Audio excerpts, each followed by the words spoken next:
देखिए, हम लोगों ने कोई एक्ट नहीं लगाया, पहली बात है। पीड़िता ने जब जाके एफआईआर लॉन्च किया या एफआईआर जाके जब दर्ज किया, उसके बेसिस पे जो मैटर सामने आया है कि ये क्लियर कट एक चीज है जो गैंगरेप है। On the basis of that highest जो पनिशमेंट होगा shall not be less than 20 years, but it may lead up to life imprisonment.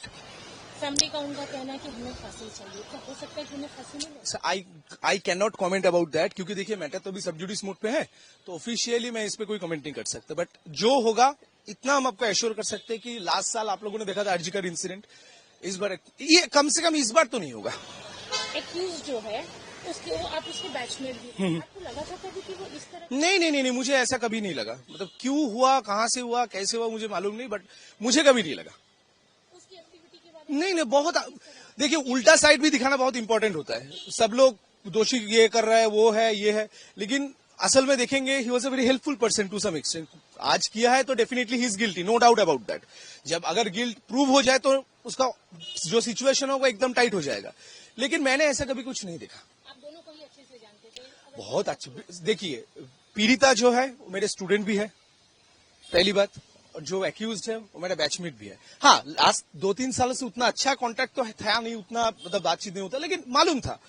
अब ये इंसिडेंट हुआ, दिस इज वेरी अनफॉर्चुनेट। क्या होगा चलते देखते हैं। बाकी दो जूनियर्स जो है वो भी इसमें इन्वॉल्व है? उनके बारे में हम कभी नहीं जानते, क्योंकि बहुत एकदम जूनियर है वो लोग। क्या हुआ एक्चुअल में वो लोग ही जानते हैं।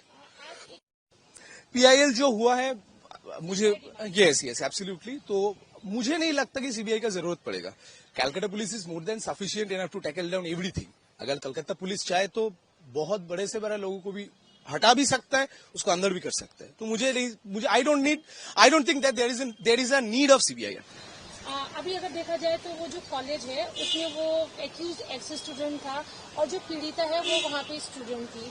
तो आप तो अच्छे से जानते थे, क्या इस तरह की एक्टिविटी वहाँ पर होती थी एक्यूज के द्वारा कि वो आता था, धमकाता था? नहीं, मुझे इस बारे में कोई मालूम ही नहीं है कि वो आता था या नहीं, वो कुछ करता था या नहीं। मुझे मेरे स्टूडेंट ने जब बोला कि sir I have face this, तब मुझे जाके पता चला। इसका पहला क्या इंसिडेंट है मुझे मालूम नहीं।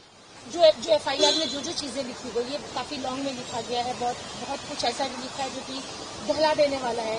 और ऐसा लगता है मनोजीत ऐसा इस माइंड स्टेट का इंसान था? मुझे मालूम नहीं, क्योंकि देखिए किसी का माइंड सेट मैं कैमरा के सामने बैठ के जज नहीं कर सकते, क्योंकि आप मेरे सामने कुछ और हो सकते हैं, प्रेस के सामने कुछ और हो सकता है, अपना घर में कुछ और हो सकता है, दोस्तों के साथ अलग हो सकते हैं। तो किसका माइंड सेट क्या है मुझे मालूम नहीं, बट जो सिचुएशन हुआ है दिस इज वेरी अनफॉर्चुनेट।